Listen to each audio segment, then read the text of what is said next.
harus dengan ijma apa. Kemudian memaknai Al-Quran ini harus dengan kias. Maka hukum sudah saya bahas Pak ya. Dasar landasan hukum kita ini harus berapa Pak? 4. Satu apa?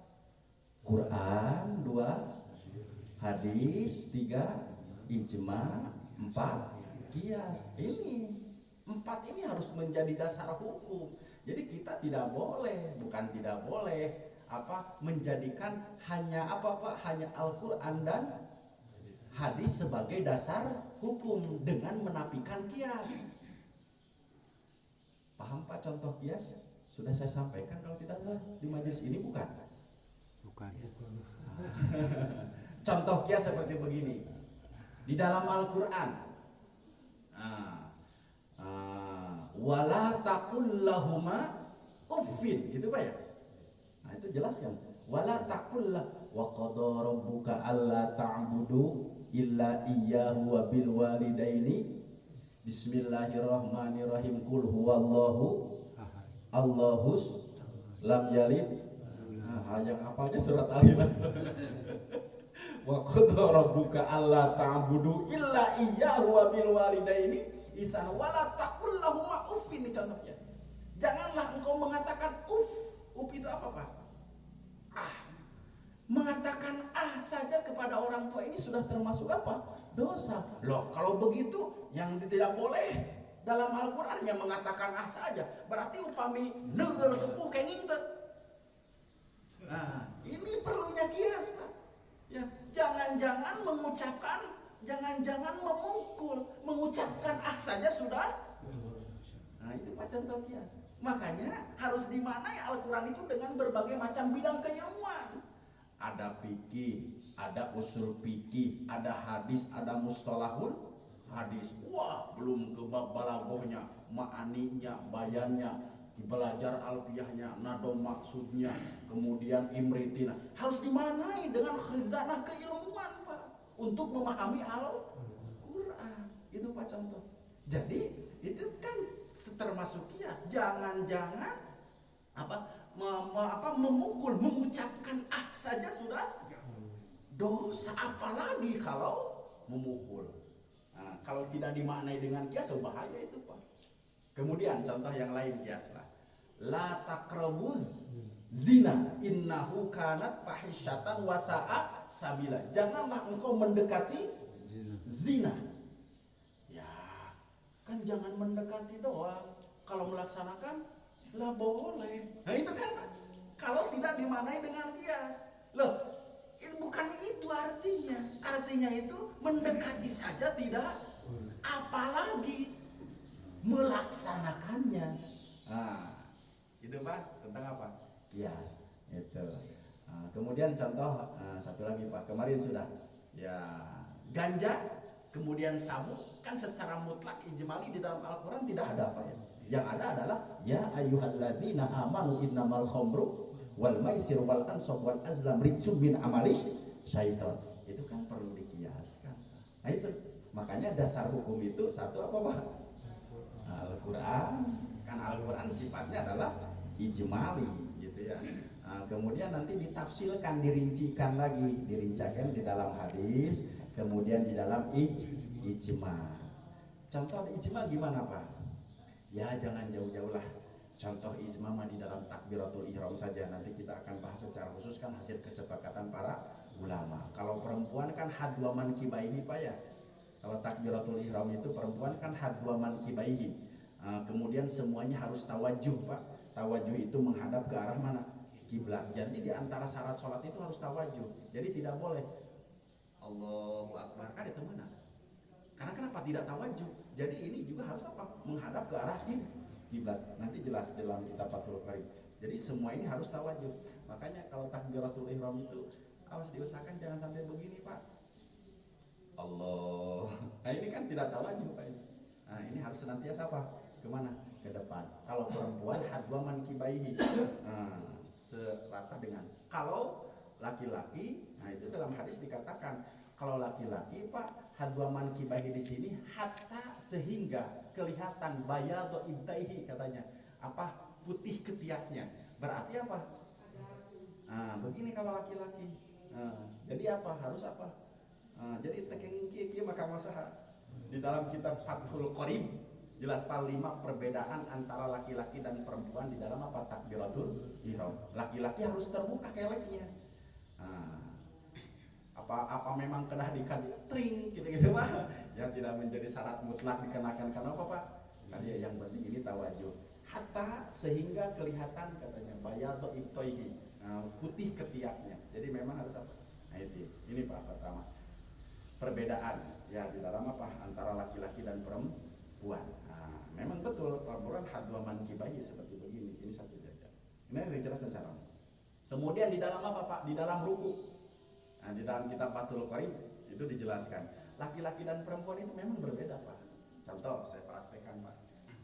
Gitu. Kalau laki-laki kan ini harus apa Pak? Harus renggang Pak ya. Ini. Kalau perempuan harus rapat Pak. Makanya 10 orang kepunten kapungkur upami ruku teh Pak bikin kaki bengkung-bengkung. Nah memang harus begini Pak kalau perempuan. Ibu-ibu jelas keterangannya dalam kitab Fathul Qorib. Jadi ini harus apa? Harus rapat. Nah itu memang sebagian perbedaan gitu ya di dalam apa antara laki-laki dan perempuan. Nanti masuknya kepada kita di sini juga nanti dijelaskan. Nah itu. Jadi memang perempuan ini harus apa? Rapat keleknya. Nah, itu secara hukum. Itu kaitannya dengan apa Pak? Ijma.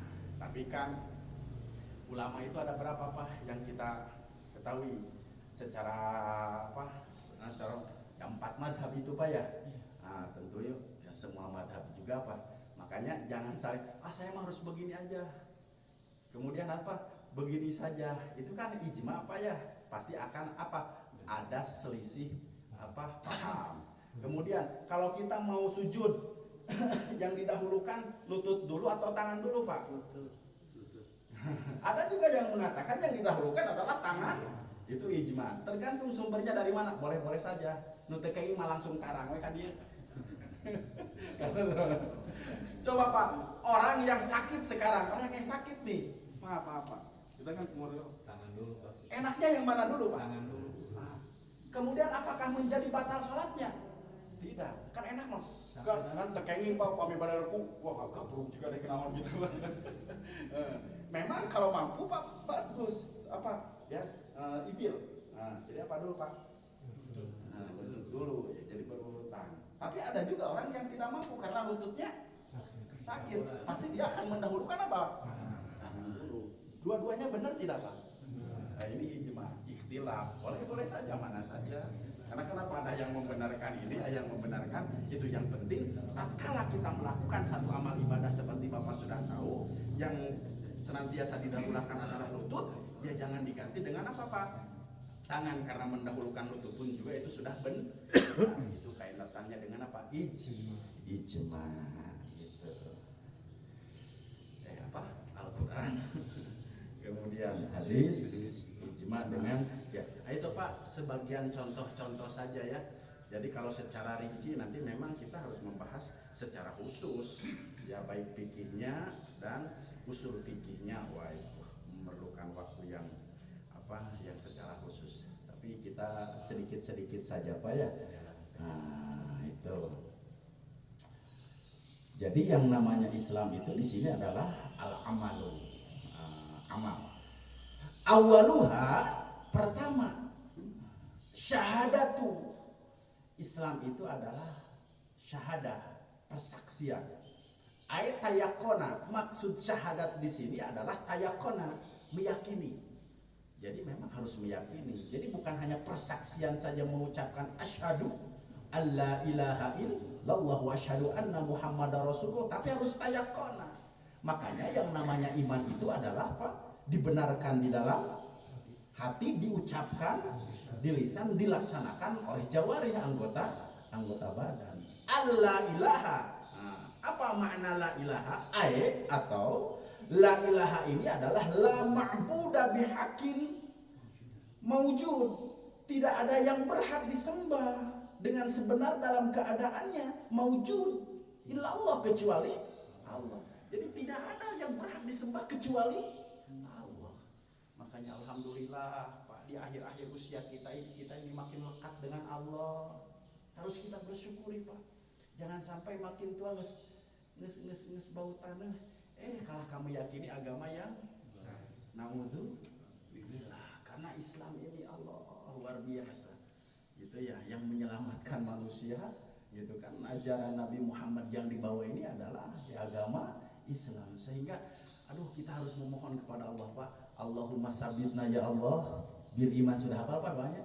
Allahumma sabitna bil iman, ya Allah tetapkanlah aku dalam iman. Sabitna ya Allah bil Islam, sabitna ya Allah bil tauhid, sabitna ya Allah bil ma'rifah, sabitna ya Allah bi husnil khotimah. Itu doa luar biasa sekali Pak. Pertama Pak, sabitna ya Allah bil iman, ya Allah tetapkanlah aku dalam iman, dalam Islam, dalam tauhid, dalam ma'rifat, dan dalam keadaan husnul khotimah. 5 doa ini seyogyanya mohonkan kepada Allah setiap waktu agar kita dalam keadaan husnul khotimah. Nah, makanya di sini kata Allah ilaha, tidak ada Tuhan yang berhak disembah bihakin dengan sebenarnya maujud adanya illallah kecuali Allah. Wahwa kalimat illallah ini adalah muttasifun bikulli kamalin, yang mensifati bikulli kamalin dengan setiap segala kesempurnaan. La nihayata lahu, tidak ada batasnya. Nah, di sini ada. Wala ya'lamuhu illa huwa, dan tidak ada yang mengetahui atau sepengetahuan kecuali pengetahuan Allah. Jadi kita tidur, kita bergerak, kita mengucap, tidak ada yang mengetahui itu semuanya apa? Kecuali Allah. Karena Allah itu sudah munazzahun, gitu Pak. Suci an kulli naqsin, dari segala kekurangan. Wa munfaidun bil mulki, yang memiliki kerajaan. Wa tadbir, Allah juga yang mengatur. Wahidun, Allah esa fi dzatihi, dalam zatnya, wa sifati, dan sifatnya, wa af'alihi, dan af'alnya. Nanti kita akan bahas tentang keutamaan kalimat la ilaha illallah di dalam kitab Tanbihul Qaul. Nah, jadi maksud illallah di sini ya wa huwa muttasifun bikulli kamalin. Allah itu mensifati segala seluruh sifat kesempurnaan. Ya, jelas Pak, di dalam Al-Qur'an yang senantiasa kita baca Pak, yang disebut dengan ayat apa? Ayat kursi. Allahu la ilaha illa huwal hayyul qayyum la ta'khudhuhu sinatun. Luar biasa Pak ya. Kita punya Allah yang maha.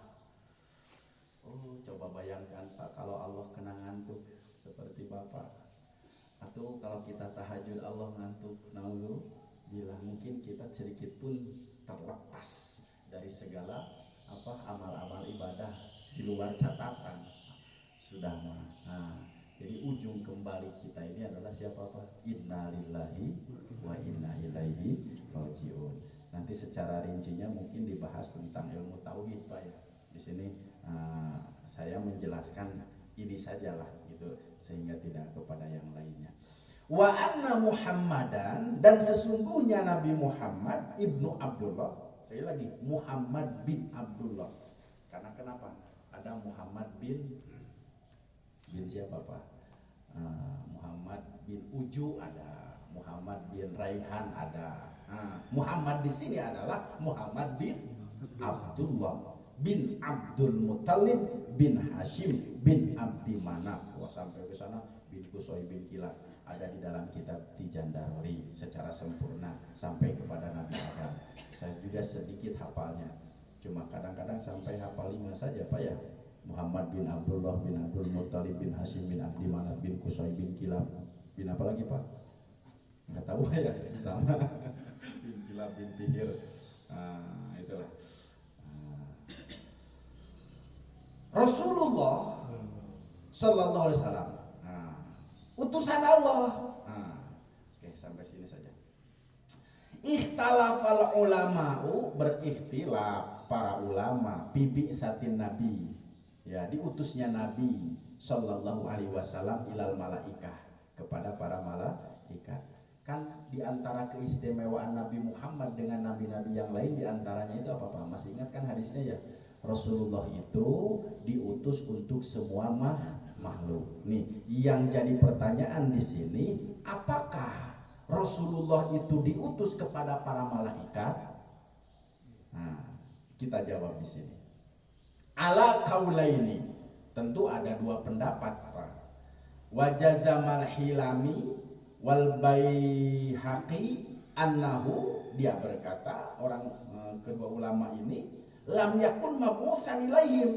Oh, Nabi Muhammad ini Rasulullah tidak diutus kepada para malaikat. Nah, pertama, ulama mengatakan Rasulullah itu tidak diutus kepada para malaikat. Warojah as-Suyuti, itu dibenarkan oleh Imam Suyuti. Jadi kata ulama pertama gitu, bahwasanya Rasulullah ini tidak diutus kepada malaikat. Wa Syekh Taqiyuddin As-Subki, sedangkan Syekh Taqiyuddin As-Subki annahu kana mab'usan, tapi beliau mengatakan ya Rasul pun diutus kepada para malaikat.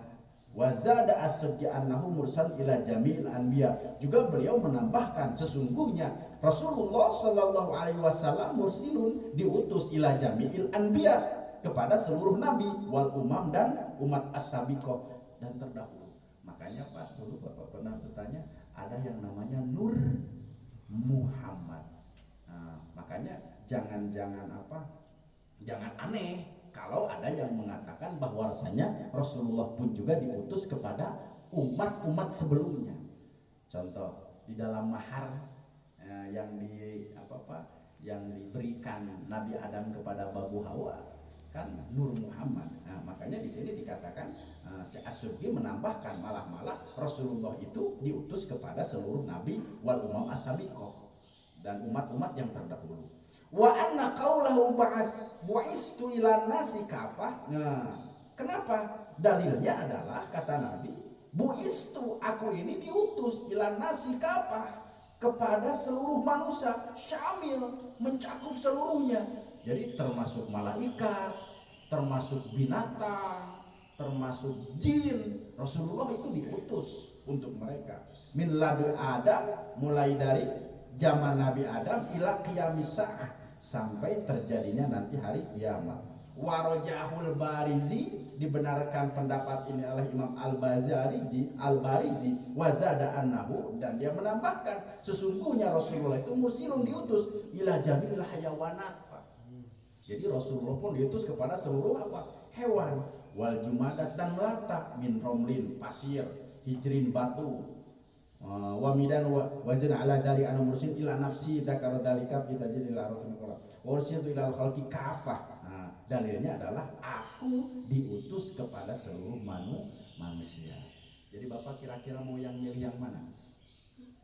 Mau yang dipilih bahwasanya Rasulullah ini tidak diutus kepada malaikat, atau memilih Rasulullah ini diutus kepada para malaikat? Ya, sebagai pengetahuan saja. Jadi jika ada yang mengatakan bahwasanya Rasulullah itu diutus kepada seluruh makhluk, itu mencakup tadi yang sudah disebutkan, ya. Karena kenapa? Dalilnya ursiltu ilal khalqi kafah, aku diutus kepada seluruh makhluk, jin, malaikat. Ada kan Pak Nabi yang diutus untuk mendakwahi jin, kan ada siapa Pak? Nabi Sulaiman, sehingga bisa diperintah para jin ini oleh Nabi Sulaiman untuk membangun apa Pak? Untuk membangun istana-istana yang luar biasa. Nah, karena kenapa? Karena semuanya adalah makhluk. Makhluknya apa Pak? Dagamelan, gitu ya, ciptaan Allah Subhanahu wa Ta'ala. Alhamdulillah. Cekap apa? Sampai Muhammadur Rasulullah. Jadi ringkasnya dari apa yang kita pelajari pada hari ini, qala musannif mu'allif, pertama adalah hauqala, la haula wala quwwata illa billahil aliyyil azim. Seyogianya dibaca berapa kali katanya Pak? 100 kali insyaallah. Lam yusibu faqrun, tidak akan terkena kefakiran abadan selama-lamanya. Kemudian kalau ada kepentingan, ya kalau ada hajat yang yang mendesak, karena kita hajatnya banyak sekali Pak ya, maka bacalah La haula wala quwwata illa billahil aliyyil azim. Berapa kali? Salatami'ati marrah, 300 kali. Insya Allah farajallah, Allah akan membukakan jalan dari segala kesulitan. Itu pertama. Kemudian dimasuk kedua adalah rukun Islam. Pertama adalah syahadat. Nah, rukun Islam sini tidak ada yang lain kecuali rukun Islam itu yang 5. Kenapa dikatakan arkan dengan mengidobatkan azza? Karena sudah mencakup secara keseluruhan. Ada imbaitihan wal asas, adapun dasar-dasar, wal azza ataupun bagian-bagian. Islam secara bahasa adalah inqiyad, mengikuti. Siapa yang diikuti, Pak? Perintah Allah dan contoh dari Rasulullah. Jelas. Wa ma atakumur rasulu fakhuduhu wa ma nahakum anhu fantahu. Apa saja yang dibawa oleh Rasulullah Muhammad sallallahu alaihi wasallam fakhuduhu, gabrung cenapa rawu rontok, wa ma nahakum anhu, perkara apa saja yang dilarang fantahu maka tinggalkanlah. Jadi jelas. Jadi Islam ini adalah secara bahasa mutlak al-inqiyadu, mengikuti. Mengikuti apa? Mengikuti hukum-hukum syariat. Juga dikatakan bahwasanya yang namanya Islam itu adalah al-amalu, mengamalkan. Syahadat di sini adalah tayakona, meyakinkan la ma'buda bihaqqin illallah. Kan la maujuda illallah, la ma'buda illallah, la matluba illallah, la maqsuda illallah. Jadi ada 4 ayat makna kalimat la ilaha illallah. Pertama, la maujuda illallah, la ma'buda illallah, la matluba illallah, la maqsuda illallah. La maujuda, tidak ada yang berhak adanya kecuali Allah. La ma'buda, tidak ada yang berhak untuk disembah dan diibadahi illallah kecuali Allah. La matluba, tidak ada yang berhak untuk dipinta illallah kecuali Allah. La maqsuda, tidak ada yang dimaksudkan dalam segala aktivitas ibadah illallah. Itu makna dari kalimat la ilaha illallah. Jadi 4 makna yang tersembunyi. 1, la maujuda illallah, la ma'buda illallah, la matluba illallah, la maqsuda illallah. 4 makna kalimat la ilaha illallah. Kemudian wa anna Muhammad di sini bin Abdullah bin Abdul Muthalib bin Hasim bin Abdi Manaf. Rasulullah apakah diutus kepada para malaikat? Ada yang mengatakan ya, ada yang mengatakan tidak. Yang mengatakan ya karena Rasulullah ini diutus kepada seluruh makhluk itu mencakup segala atau semua makhluk dadamelan Gusti Allah. Tadi apa kaitannya dengan bi'satun Nabi sallallahu alaihi wasallam. Cekap berapa? Kitab Safinahnya nanti kita lanjutkan kepada iqamis shalah. Kita lanjutkan, masih ada waktu berapa menit lagi, Pak? 5 menit lagi.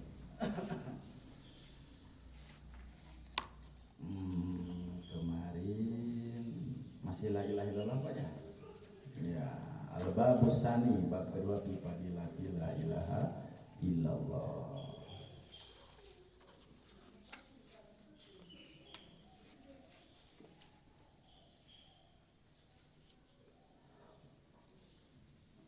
Qala man qala, barang siapa yang mengucapkan la ilaha illallah, la ilaha illallah min ghairi ajabin. Min ghairi ajabin itu tidak dengan ujub, tidak dengan riya, tidak dengan sombong. Maka la ilaha illallah itu keluar Pak irun, terbang. Bapak mengucapkan la ilaha illallah irun Pak, terbang. Tahtal arsy, di bawah apa? Ars. Yusabbihu ma'al musabbihina yaumal qiyamah. Kemudian bertasbih dengan orang-orang yang bertasbih ila yaumal qiyamah, sampai hari kiamat. Wa yuktabu lahu thawabu, dan dicatat lahu baginya sawabu, pahalanya. Ini Pak, keutamaan la ilaha. Jadi tatkala kita mengucapkan la ilaha illallah nyambung hiber pak kalimat la ilaha tahtal arsy, di bawah apa arsy, sehingga mereka mengucapkan apa yusabbihunallah, mentasbihkan Allah, dan dicatat bagi orang yang mengucapkannya sawabu pahalanya. Ini Pak keutamaan apa la ilaha. Man qala la ilaha illallah Muhammadur Rasulullah marratan, barang siapa yang mengucapkan la ilaha illallah marratan satu kali, ghufira lahu dzunubahu, satu kali mengucapkan la ilaha semua dosa-dosanya diampuni. Wa in kana misla zabadil bahri, meskipun dosanya itu sebesar buih di lautan. Kuningan buih Pak, budah, kuningan budahnya di lautan. Malah dalam satu riwayat dikatakan wa in zana wa in saraq, meskipun dia tukang bobok, tukang karo, dia akan diampuni selama dia mengucapkan kalimat la ilaha illallah. Qala idza marral mu'minu 'alal maqabir, jika seorang mukmin melewati kuburan. Nah ini Pak, ini ilmu bagi kita nih. Bapak kapan kamar apa yang ke kebun karet namanya. Nah, ucapkanlah Pak. La ilaha illallah wahdahu la syarikalah. Maqabir itu pemakaman. Lahul mulku walahul hamdu yuhyi wa yumitu wa huwa hayyun la yamutu biyadihil khair wa huwa ala kulli syai'in qadir. Hafal Pak? Insyaallah. La ilaha illallah wahdahu la syarikalah lahul mulku wa lahul hamdu yuhyi wa yumitu wa huwa hayyun la yamutu biyadihil khair wa huwa ala kulli syai'in qadir. Dia melewat ke pemakaman, ya ada 2-3 makam di sana, kan kita melewat Pak ya. Jadi sanes di kebun karet wae kan pilih kan, kadang-kadang suka ada pemakaman di depan rumah Pak ya, di pinggir rumah. Ucapkanlah kalau melewat itu la ilaha illallah wahdahu la syarikalah lahul mulku wa lahul yuhyi wa yumiit wa huwa hayyun la yamutu wa huwa ala kulli syai'in qadir. Apa keutamaannya? Nah di sini Rasulullah mengatakan nawwarallahu tilkal kubur, maka Allah akan menerangi kubur tersebut. Allahu akbar. Kullaha, semuanya yang ada di pemakaman. Wa ghafara liqailiha, dan Allah akan mengampuni bagi yang mengucapkan kalimat tadi di atas. Wa katabalahu, dicatat baginya alfi hasanatin, 1000 kebaikan. Wa rafa'alahu alfi darajatin, diangkat baginya 1000 derajat. Wa hatta anhu alfi sayyatin, dihapus darinya 1000 kejelekan. Nah ini Pak kalimat la ilaha illallah wahdahu la syarikalah lahul mulku wa lahul hamdu wa yumitu wa huwa hayyun la yamutu biyadihil khair wa huwa ala kulli syai'in qadir. Tatkala seseorang mengucapkan itu, tatkala melewat ke pemakaman gitu ya, maka Allah akan menerangi seluruh pemakaman tersebut. Ya kaitannya dengan hal-hal gaib Pak. Rasulullah di dalam ziarah kan, ini hadisnya di dalam kitab Bapak Sahih Muslim jelas. Malah Rasulullah itu sering kebake tengah malam katanya Pak ya, sehingga disaksikan oleh siapa? Siti Aisyah, itu jelas di dalam kitab. Jadi Rasulullah yang diucapkan adalah pertama apa? Assalamualaikum ya ahlat kubur, ya ahlal kubur, ya ahlat diyar Pak. Assalamualaikum ya ahlat diyar antum salafuna wa nahnu bikum lahikun. Tapi jangan menanti-nanti jawaban Pak ya, karena dengan sendiri sudah dijawab. Bisi Bapak, assalamualaikum. Nah, ayah ngawal loncat gerak. Nah, itu berarti etika yang diajarkan Rasulullah di dalam ziarah kubur. Kemudian ucapkanlah la ilaha illallah wahdahu la syarikalah lahul mulku wa lahul yuhyi wa yumiitu wa huwa hayyun la yamutu biyadihil khair wa huwa ala kulli syai'in qadir. Di dalam kitab apa yang akan kita pelajari itu apa sih? Hadis-hadis saja Pak. Yang Bapak sebelum ini kan Tanjul Kote kita Bapak Mukhtarul Ahadis. dalam kitab Mukhtarul Ahadits itu dikatakan barang siapa yang menziarahi orang tuanya setiap hari Jumat, artinya ziarah kubur, kutibat lahu baron, maka anak yang menziarahi orang tuanya setiap hari, setiap langkahnya itu kutibat baron Pak, dicatat menjadi amal soleh. Ternyata ziarah kubur itu apa? Ibadah. Gitu. Kutibat, dicatat anak itu setiap langkahnya berziarah kepada makam kedua orang tuanya baru kebaikan. Nah, tentu dibahas nanti secara khusus tentang ziarah kubur. Ini keutamaan apa la ilaha illallah wahdahu la syarikalah lahul mulku wa lahul hamdu yuhyi wa yumiit wa huwa hayyun la yamutu bi yadihil khair wa huwa ala kulli syai'in qadir. Apa insyaallah hafal ya. La ilaha illallah wahdahu la syarikalah lahul mulku wa lahul hamdu yuhyi wa yumiit wa huwa hayyun la yamutu. Pakai kalimatnya itu Pak.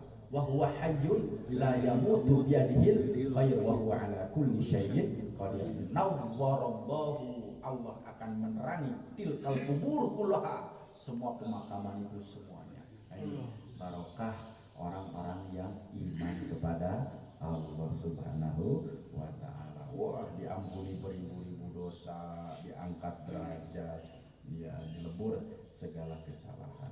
Nah itu Pak, kaitannya dengan fadilah. Sekali lagi Pak, fadilah, keutamaan.